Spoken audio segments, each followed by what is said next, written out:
প্রিয় শিক্ষার্থীবৃন্দ, তোমাদের 2026 সালে অর্থাৎ তোমরা এখন ক্লাস 10 এ পড়ো, তাই না? 2025 সালে তোমরা 2026 সালের পরীক্ষার্থী। তোমাদের 2026 সালের এসএসসি পরীক্ষার গণিতের যে নম্বর বন্টন তা হচ্ছে এরকম।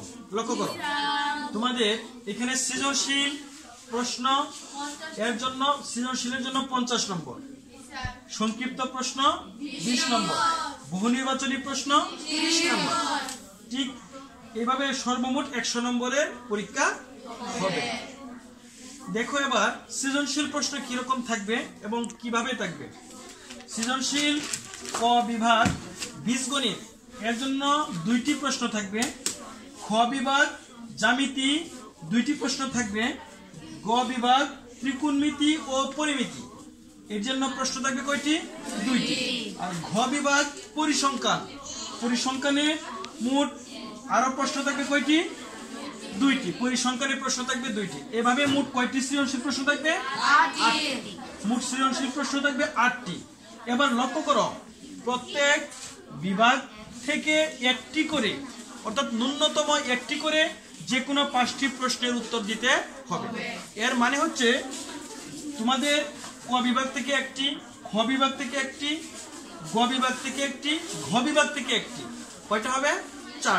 4টা প্রশ্ন দিয়া আরেকটা প্রশ্ন থাকবে না, যেহেতু 5টি প্রশ্নের উত্তর আরেকটা তুমি যে কোনো জায়গা থেকে দিতে পারবে। এভাবে মোট কয়টি প্রশ্নের উত্তর করতে হবে?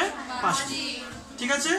কেউ যদি মনে করো যে এখান থেকে দিল 2টি, এখান থেকে দিল 2টি, আর এখান থেকে দিল 1টি, এই গ বিভাগ প্রশ্ন সে টাচ করে নাই, তাহলে কি হবে?